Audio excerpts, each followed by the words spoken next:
नमस्कार, स्वागत है आपका जी बिजनेस में। मैं हूं दीपक डोभाल और आप देख रहे हैं आपकी खबर आपका फायदा। यूक्रेन में फंसे 1100 से ज्यादा छात्र ऑपरेशन गंगा के तहत वतन वापसी कर चुके हैं।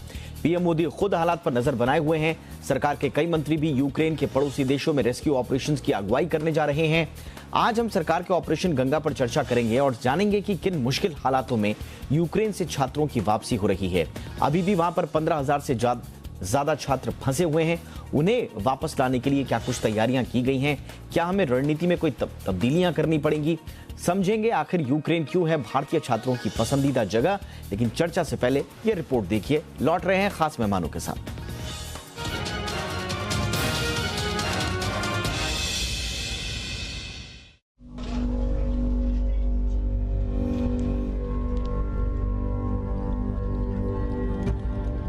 जंग का मैदान बन चुके यूक्रेन में फंसे छात्रों की ये भीड़ ये बताने के लिए काफी है कि ये छात्र वतन वापसी को लेकर कितने बेचैन हैं और जल्द से जल्द वतन वापसी करना चाहते हैं। सरकार पूरी तरह से हरकत में है और ऑपरेशन गंगा के तहत रोमानिया, पोलैंड और हंगरी के रास्ते इन छात्रों को भारत लाया जा रहा है। अब तक ऑपरेशन गंगा के तहत एयर इंडिया की 5 उड़ानों के जरिए 1156 छात्रों की वतन वापसी हो चुकी है। सरकार ने अपने 4 मंत्रियों हरदीप सिंह पुरी, ज्योतिरादित्य सिंधिया, किरेन रिजिजू और वीके सिंह को यूक्रेन के पड़ोसी देशों में भेजने का फैसला किया है ताकि यूक्रेन में फंसे छात्रों को निकालने की कवायद में तेजी लाई जा सके। सरकार ने जंग छिड़ने से पहले ही अपने नागरिकों को यूक्रेन छोड़ने की एडवाइजरी जारी की थी, लेकिन उड़ानों की संख्या कम होने के चलते छात्रों की वतन वापसी की राह मुश्किल बनी। ऐसे में सरकार ने तत्काल कदम उठाते हुए ऑपरेशन गंगा को अंजाम दिया और छात्रों की सकुशल वापसी को सुनिश्चित किया। यहाँ बहुत ज़्यादा रश है, प्लस अब बड़ी मुश्किल से हम जैसे तैसे टिकट हमने कटवाई है और हम यहाँ पे आके खड़े हुए हैं, तो इमिग्रेशन में इतना टाइम लग रहा है। ऑपरेशन गंगा की राह इतनी आसान भी नहीं है। पूरे यूक्रेन में भारतीय छात्र बिखरे पड़े हुए हैं। यूक्रेन में घरेलू उड़ानें बंद हैं। बड़ी तादाद होने के चलते इन्हें मैनेज करना भी आसान नहीं है। वहीं छात्रों के लिए यूक्रेन के पड़ोसी देशों में खासकर रोमानिया, हंगरी और पोलैंड के रास्ते ही वतन वापसी संभव है। ऐसे में सरकार इनकी वापसी के हर विकल्प पर काम कर रही है, लेकिन चुनौतियां आगे और बढ़ी हैं। यूक्रेन में अभी भी 15,000 से अधिक छात्र फंसे हुए हैं और उनकी स्वदेश वापसी सुनिश्चित करना सरकार के लिए भी किसी टेढ़ी खीर से कम नहीं है।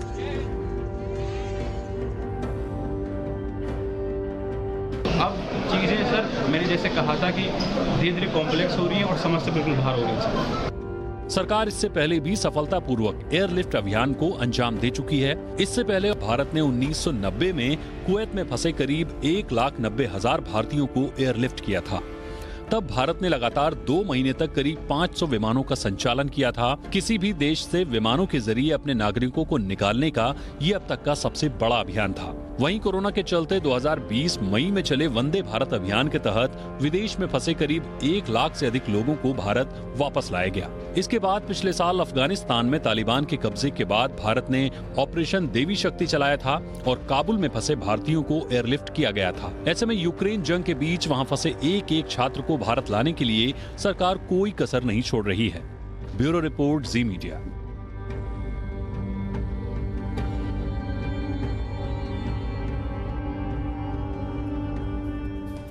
शानदार तरीके से इवैक्यूएशन हो रहा है, लेकिन लाइव कॉन्फ्लिक्ट के बीच में इतने सारे बच्चों को वहां से एयरलिफ्ट करके लाना ये कोई आसान बात नहीं है। इसमें चैलेंजेस अभी भी हैं। आपने वॉइसेस सुनी होंगी, कुछ बच्चे अभी भी ये कह रहे हैं, जो ताज़ा आज सुबह ही हमारी बात बच्चों से हुई है, उनका ये कहना है कि सिचुएशन अभी भी बहुत कॉम्प्लिकेटेड है, उन्हें बहुत मुश्किलों का सामना करना पड़ रहा है। लेकिन फिर ऐसे में ऑपरेशन गंगा को आगे और स्मूथ करने के लिए क्या कुछ किया जाए, क्या चैलेंजेस, इस पर बातचीत करने के लिए हमारे साथ 3 खास मेहमान। लेकिन उससे पहले आज के 3 सवाल जिनके इर्द गिर्द चर्चा रहेगी। पहला सवाल यही कि ऑपरेशन गंगा को लेकर अभी और कौन कौन सी चुनौतियां बाकी हैं, करेंगे इसका विश्लेषण। साथ ही साथ 15,000 से ज्यादा छात्र अभी भी फंसे हुए हैं, क्या मौजूदा प्रयास काफी हैं? यह आज का हमारा दूसरा सवाल, इस पर करेंगे चर्चा। और साथ ही साथ आखिर मेडिकल के छात्रों को यूक्रेन क्यों पसंद है, इस पर भी करेंगे बात।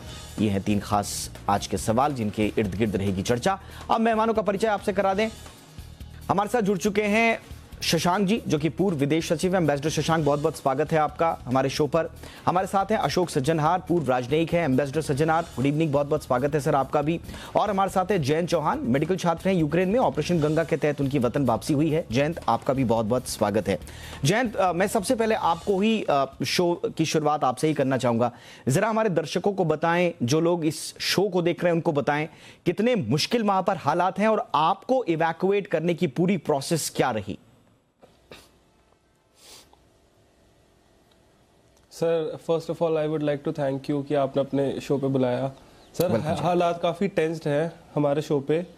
हम मीन्स कि जहाँ पर भी हम रहते हैं वहाँ पे एक्चुअली काफ़ी सब लोग टेंस्ड हो गए हैं।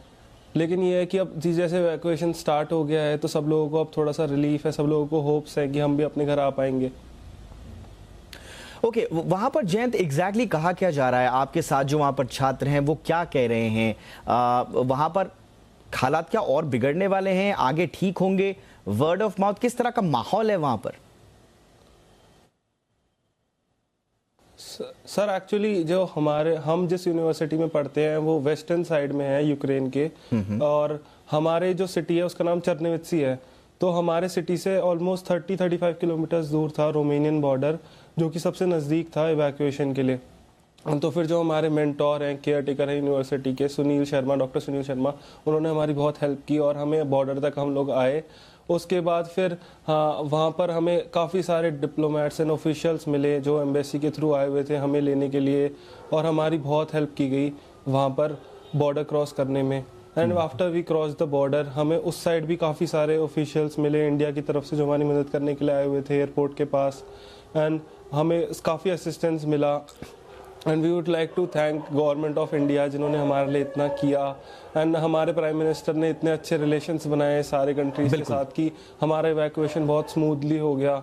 जयंत, क्या आपकी बाकी लोगों से भी बातचीत हुई है? उनसे एम्बेसी कैसे संपर्क कर रही है? क्योंकि आपने बताया कि वेस्टर्न साइड में रोमानिया बॉर्डर क्लोज है, लेकिन हमने बातचीत की है उन लोगों से जो सदर्न साइड में है और जो ईस्टर्न साइड में जो बच्चे फंसे हुए हैं, ओडिशा से लेकर दोनबास के इलाकों में, वहां से बॉर्डर एरियाज तक लाना बड़ा मुश्किल हो रहा है। तो एम्बेसी कैसे संपर्क कर रही है? आप लोगों को फोन आया, आप लोगों ने खुद कॉल किया, क्या था पूरा process? Sir, actually embassy advisory निकालती है, एंड अभी जो लेटेस्ट एडवाइजरी थी उसके अकॉर्डिंग ये था कि फ्री ऑफ कॉस्ट ट्रेन में आ सकते हो आप लोग इस साइड तक। And there were rumours going that may be Indian government will start evacuating people from the Russian border also. So फिलहाल के लिए तो ये है कि ईस्टर्न वाले लोगों को बोला है कि आप लोग थोड़ा सा काम रहो, एंड सबको इवैक्यूएट किया जाएगा। इनफैक्ट जब हम इधर बॉम्बे भी लैंड किए थे तो पीयूष गोयल सर हमको खुद रिसीव करने आए थे, एंड ये फर्स्ट ऑफ ऑल अश्योर्ड अस कि आप लोगों के सारे फ्रेंड्स को, सबको, जब तक लास्ट पर्सन भी नहीं बचेगा तब तक इवैक्यूएशन चलेगा। तो हम लोग काफ़ी खुश थे, एंड वो लोग भी आ जाएंगे। एंड उनको एम्बेसी मतलब एडवाइजरी निकालती है, एंड सबकी एक टीम होती है यूनिवर्सिटी में, वो लोग उसके अकॉर्डिंग कांटेक्ट करते हैं। एंड सर, हम लोगों को ऐसा बोला गया है कि इंडियन फ्लैग लगा हुआ होना चाहिए तुम्हारे व्हीकल के ऊपर जब भी तुम इवैक्यूएशन के लिए निकलोगे। सो आपको ना तो रशियन आर्मी रोकती है ना तो यूक्रेनियन आर्मी रोकती है। तो हमें अपने फ्लैग की इंपॉर्टेंस पता लगती है कि हमारा फ्लैग इतना मींस इंपॉर्टेंट है, पावरफुल है कि बिल्कुल बिल्कुल बिल्कुल जयंत, आपने बिल्कुल सही कहा। और ये एक तरह से खूबसूरती और कूटनीतिक इसे आप सूझबूझ कहेंगे कि इंडियन गवर्नमेंट ने, चाहे वो रशिया से बातचीत करनी हो, यूक्रेन से बात करनी हो, बहुत ही स्मूथली बातचीत करने की कोशिश की है ताकि एक सेफ पैसेज मिला। लेकिन एम्बेसडर शशांक सर, सबसे बड़ी प्रॉब्लम बात डिप्लोमेटिक चैनल्स के थ्रू बात करने को लेकर तो बहुत अच्छे स्मूथली हम लोगों ने काम किया, लेकिन बच्चों को जो वहां पर फंसे हुए हैं उनको बॉर्डर्स तक लाना, ये एक बड़ी चुनौती सर, सबसे बड़ी। नहीं, ये चुनौती तो है ही, क्योंकि यूक्रेन के अंदर जिस तरह के हालात बने हुए हैं और हमारे छात्र पूरे देश के अंदर फैले हुए हैं अलग अलग इंस्टीट्यूट्स में, तो हम लोग कोशिश कर रहे हैं। मेरे ख्याल भारत सरकार ने बहुत पहल करके जितने भी पड़ोसी देश हैं, यूक्रेन सरकार के जितने भी रीजनल सेटअप्स हैं, सबसे बात करी है। हमारे ख्याल से तो इसमें मदद मिलनी चाहिए सब सरकारों के साथ में। और अभी हमने देखा है कि मोदी सरकार ने ये भी निर्णय लिया है कि कुछ मंत्री वहाँ जाएंगे यूरोप में और कोशिश करेंगे हायर लेवल पे कॉन्टेक्स्ट एस्टेब्लिश करने के लिए कि अगर किसी तरह से परेशानी होती है तो वो छात्रों को जो है उसमें मदद की जाए। मैं कहूंगा कि एक प्रकार से जो बाकी और देशों के छात्र हैं जो पहले चले गए वो तो बात और है, लेकिन हमारे और पड़ोसी देशों के छात्रों को इतना वो मदद नहीं मिल पा रही है। तो एक तरीके से मैं कहूंगा कि ये बहुत अच्छी पहल करी है मोदी सरकार ने कि हमारे छात्र जहाँ कहीं भी फंस रहे हैं पूरे तरीके से उनकी मदद की जाएगी वापस आने के लिए। बिल्कुल सर। और इनफैक्ट जो बॉर्डर एरियाज हैं और जो पड़ोसी देश हैं यूक्रेन के, उनके साथ बहुत अच्छे हमने डिप्लोमेटिक टाइज किए हैं, बातचीत की है, वहां पर हमने हेल्पलाइन नंबर्स भी स्टैब्लिश किए हैं, बहुत अच्छी तरीके से स्मूथली काम हो रहा है। लेकिन मैनेजर सज्जन, आज जो मैं कह रहा था कि एक्चुअल में सिचुएशन आ रही है इंटरनली मूव करने में, आप बॉर्डर एरियाज तक कैसे जाएंगे जब अंदर इतनी अनसर्टेनिटीज हैं, लाइव कॉन्फ्लिक्ट का सिचुएशन है, तो चुनौती तो है।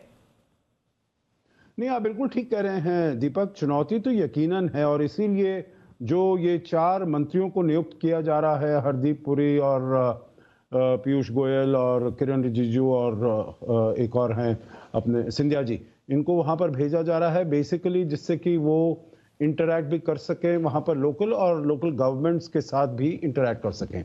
परंतु ये जो आपने बताया है, पर्टिकुलरली जो पूर्व में स्थित हैं ये इंस्टीट्यूट्स और यूनिवर्सिटीज़, मेडिकल इंस्टीट्यूट्स, तो वहाँ से लाना और ज़्यादा मुश्किल हो गया। जैसे आज पूरे दिन हम देख रहे हैं जो कैसे खार्किव के ऊपर रूस के विमान हैं वो वहाँ पर हमला बोल रहे हैं, पोल्तोवा है, ओडेसा भी इधर नीचे, मारियोपोल भी हो गया। तो ये वाले जो शहर हैं वहाँ पर जो हमारे छात्र हैं, छात्राएं हैं, तो उनके लिए ज़्यादा मुश्किल है। और हमने ये भी देखा है जो क्योंकि वहाँ पर हमले होते रहते हैं, सायरन बजते रहते हैं, एयर स्ट्राइक्स होती हैं, तो उनको वो अपने घरों में भी नहीं रह सकते, वो या तो बंकर्स में चले जाना होता है उनको, और या उनको मेट्रो अंडरग्राउंड स्टेशन में जाना होता है, तो उनके लिए मुश्किल है। परंतु जो मैंने बात की है कुछ लोगों से वहाँ पर, उन्होंने कहा है वहाँ पर ट्रेन अभी भी चल रही हैं, जैसे खार्किव से कीव के लिए ट्रेन चल रही है और उससे वो आ सकते हैं। और अभी तक ट्रेन पर और हाईवेज पर रूस के जो हवाई जहाज हैं उन्होंने वो हमला नहीं कर रहे हैं, तो उनको सेफ पैसेज दिया जा रहा है। हालांकि हमने देखा है खार्किव में और कीव में भी काफ़ी जो बिल्डिंग्स हैं, रिहायशी बिल्डिंग्स हैं और मे बी स्कूल्स हैं, ऑर्फनेज हैं, हॉस्पिटल्स हैं, उनके ऊपर हवाई हमले हुए हैं, परंतु ट्रेन्स अभी भी चल रही हैं और गाड़ियां भी अभी भी चल रही हैं, तो इसीलिए वो दूर है। और मैंने सुना है आज कीव से एक पूरी ट्रेन बुक की गई है, भारतीय राजदूतावास ने वहां पर की है, और वो सीधा आ रही है रोमानियन बॉर्डर के लिए। और दूसरा चैलेंज जो है वो बॉर्डर्स पर, जब ये जयंत आए होंगे तब तो वहां पर उन्होंने कहा बड़े अच्छी तरीके से आ गए, परंतु आज और कल में जो लोग आ रहे हैं उन्होंने कहा है यहाँ पर बॉर्डर्स में भी बहुत ज्यादा वो लोग इकट्ठा हो गए हैं, तो वहां से बॉर्डर्स से निकलना भी थोड़ा मुश्किल हो गया है। ये आपने सही कहा। मैं जयंत से पूछना चाहूंगा, बिल्कुल सही कहा सर। जयंत, क्विकली, जो हमने आज जो बच्चों से वहां पे बातचीत की है, देखिए बॉर्डर्स पर भीड़ इसलिए हो रही है कि भारतीय बच्चे नहीं है, देखिए दूसरे मुल्कों के भी जो बच्चे हैं वो भी बॉर्डर पर आकर उनकी भीड़ जमा हो गई है। जैसे आज हमारी बच्चे से जो बात हो रही थी वो कह रहे थे कि नाइजीरियंस और बाकी जो अफ्रीकन कंट्रीज के जो वहां के जो बच्चे हैं वो भी जमा हो गए हैं, तो बड़ा मुश्किल हो रहा है वहां पर। आपकी बात हुई होगी अपने दोस्तों से, कैसा माहौल है फिलहाल बॉर्डर्स पर? सर एक्चुअली सर जैसे हम लोग आए थे तो हम फर्स्ट डे आए थे और हम सबसे पहले आए थे, तो तब इतना भीड़ नहीं था, दैट्स ट्रू। एंड सर अभी जैसे क्या हो रहा है कि सब लोग आ रहे हैं अपने अपने जगह से वहाँ पर, तो वहाँ पे काफ़ी भीड़ है। लेकिन जैसे क्या है कि सब लोगों को वहाँ पे ब्लैंकेट्स और फूड प्रोवाइड किया जा रहा है जो कि उधर हैं, एंड सबके लिए रुकने का भी कुछ ना कुछ कर रहे हैं, वो लोग सोच रहे हैं। And majority of the Indians ही हैं, लेकिन जैसे जैसे सब लोग बॉर्डर पार करते जा रहे हैं तो उस साइड भी उनके लिए इंतजाम किया गया है।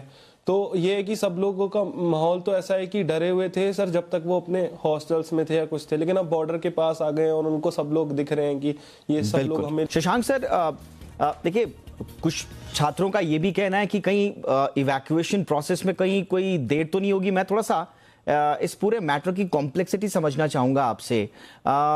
फरवरी की शुरुआत से ही ये शुरुआत हमने कर दी थी कि हम कैसे वहां से छात्रों की वापसी सुनिश्चित करें। 16 फरवरी को जब यूएस ने डेट दिया कि कुछ ना कुछ होने वाला है, तो फिर माहौल और गर्म हो गया था। अभी तक सर हम सिर्फ 1000 से कुछ ही ज्यादा छात्रों को निकाल पाए हैं। आपको लगता है ये जो प्रोसेस है, जो तादाद है, जो स्पीड है, वो एक्सपेक्टेड लाइंस पर है या इसको हम और स्पीड अप कर सकते थे? अब देखिए, पास्ट के बारे में बात करना थोड़ा मुश्किल हो जाता है, वो इसलिए क्योंकि एक तो हमारी जो एयरलाइंस हैं वो इस समय प्राइवेटाइजेशन के दौर में गुजर रही हैं। तो मेरे ख्याल से छात्रों को ऐसा लगा शुरू में कि वो एयरलाइंस बहुत ज्यादा पैसा मांग रही हैं और शायद इसमें हालात बिगड़ेंगे नहीं। तो ये सब इसी पशुपेश में पड़ के छात्रों ने पूरा तरीके से जो एम्बेसी के ऊपर दबाव बनाना चाहिए था, भारत सरकार से रिक्वेस्ट करनी चाहिए थी, वो नहीं हो पाए। वो कहते रहे कि साहब 60,000 रुपए, 70,000 रुपए, 1 लाख रुपए ऐसे मांगने जा रहे हैं, जो बहुत ज्यादा अमाउंट है, हम नहीं दे पाएंगे। और ये वो छात्र हैं जो भारत के अंदर अगर प्राइवेट इंस्टीट्यूशन में पढ़ते तो उनको 70-80 लाख रुपए देना पड़ता अपनी मेडिकल एजुकेशन के लिए, और वहाँ 20 लाख रुपए में जो है उनको यूक्रेन में शिक्षा मिल जाती थी।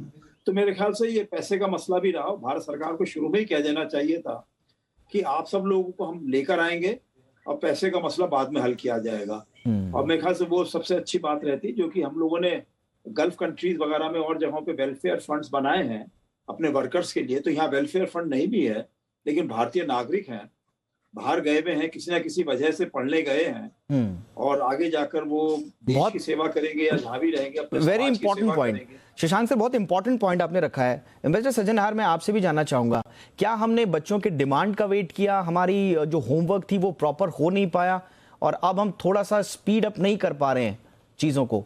तो थोड़ा सा क्रिटिकली अगर देखें, सिर्फ लेसन के लिए, सिर्फ आलोचना के लिए नहीं, आगे के लेसन के लिए अगर हम इस पूरे एपिसोड को देखें, कहां पर चूक रही? देखिए, मेरे विचार से जो हालात थे उसमें मैं नहीं समझता हूं जो किस प्रकार की चूक रही, क्योंकि इंडियन एम्बेसी ने एक एडवाइजरी इशू कर दी थी जो उस समय कमर्शियल फ्लाइट जा रही थी और वो 20, 25, 30 हजार जितना भी रुपया लगता है उसमें लगती थी। और उन्होंने कहा जो जाना चाहते हैं, क्योंकि ऐसी वहां से अमेरिका से इंटेलिजेंस आ रही थी जो वहां पर हमला होने वाला है वगैरह, जो जाना चाहते हैं वो आप जाएं, कमर्शियल फ्लाइट्स हैं वहां पर। तो कुछ लोग गए, परंतु बहुत लोगों से बात की गई, मैंने भी बात की, आपने भी चैनल पर बात की होगी, और सभी हमारे विद्यार्थी, जयंत हैं वो भी बता सकते हैं, सभी हमारे विद्यार्थी कहे थे यहाँ पर बिल्कुल सब कुछ शांत है, सब कुछ नॉर्मल है, सब कुछ सामान्य है, हम यहाँ से नहीं जाना चाहेंगे क्योंकि हम अपनी स्टडीज को नहीं डिस्टर्ब करना चाहते हैं, तो वो यहीं पर रहेंगे, यहाँ पर कोई खराबी नहीं है। उसके बाद हमने वहां पर फ्लाइट्स लगाई, चार्टर्ड फ्लाइट्स लगाई, 22 तारीख को, 24 तारीख को, 26 तारीख को आपको मालूम है जानी थी। उसके बाद 22 तारीख की तो फ्लाइट आ गई, 24 की गई वहां पर और वो लैंड नहीं कर पाई क्योंकि नो टाइम पहले ही इशू हो गया था। उसके बाद हमने अनाउंस भी कर दिया था 25 को, 27 को, 6 मार्च को फ्लाइट्स वहां से आएंगी और 2-2 फ्लाइट्स आएंगी, तो वो सब तो हो नहीं पाया। क्योंकि देखिए, मेरे विचार से किसी ने ये नहीं सोचा था जो वहां पर हमला होगा और पूरे यूक्रेन में हमला होगा। सब सोच रहे थे केवल जो पूरी पार्ट है डोनबास का, वहां पर शायद लड़ाई होगी। तो ये आपने बहुत सही कहा। जयंत, मैं आपसे पूछना चाहूंगा, शुरुआत में कुछ बच्चों के वीडियोस वगैरह भी सामने आए कि इंडियन मीडिया बहुत ज्यादा वॉर मॉन्गरिंग कर रही है, यहाँ पे तो कुछ ऐसा है नहीं। आप लोगों ने सोचा था कि इतना ज्यादा मामला बढ़ जाएगा? कुछ इल्म था पहले? नहीं सर, हमें तो सर बिल्कुल भी ऐसा कुछ भी नहीं था। इनफैक्ट हमारी क्लासेस भी ऑफलाइन मोड पे चल रही थी, सब कुछ नॉर्मल था एंड सारे शॉप्स खुले हुए हैं, सब कुछ नॉर्मल है सिटी के अंदर, तो ऐसा कुछ माहौल था ही नहीं। एंड हमारे लिए तो एकदम से सडन ही हो गया कि ये क्या हुआ। But we are really happy कि मतलब कि बिल्कुल, ये जो सडनली सब कुछ चीजें बदली, मुझे लगता है कि वहीं पर थोड़ा सा, अब आप इसे तैयारी कहें या सिचुएशन को परखने की जो रिएक्शन टाइम था उसमें, या फिर इंटरनेशनल रिलेशंस में अब हम सब कुछ चाहें और वो सेकंड्स में हो जाए, मिनटों में हो जाए, ऐसा भी नहीं होता है। इंटरनेशनल रिलेशन और डिप्लोमेसी बहुत ही एक बहुत ही कॉम्प्लिकेटेड इशू है, बहुत फूंक कर इसमें कदम रखना पड़ता है, हमेशा वो चीज़ें नहीं होती है जो हम चाहते हैं। लेकिन बहरहाल भारत सरकार जिस तरह से बच्चों को इवैक्यूएशन करने के लिए प्रोसेस आगे बढ़ा रही है, हम उम्मीद करते हैं कि सभी बच्चे सुरक्षित वापस लौटेंगे, और उससे पहले हम ये उम्मीद करेंगे कि वॉर जैसी सिचुएशन जो बनी हुई है वो टले। सिचुएशन क्या है? वॉर ही है। हालात आगे न बिगड़े, हम यही उम्मीद करते हैं, सब जगह शांति हो और हमारे बच्चे सुरक्षित वहां भी रहें और यहां भी सुरक्षित घर लौटे। इसी उम्मीद के साथ बहुत बहुत शुक्रिया। Shashank sir, thank you so much, आपने वक्त निकाला। Ashok sir, thank you so much sir. Jayant, आपका भी बहुत बहुत शुक्रिया। हम आपके दोस्तों की सलामती की उम्मीद करते हैं, वो जल्दी घर पहुंचे, यही हमारी दुआएं। बहुत बहुत शुक्रिया, थैंक यू सो मच। देखते रहिए जी बिजनेस, आपकी खबर आपका फायदा में। फिलहाल इतना ही, नमस्कार।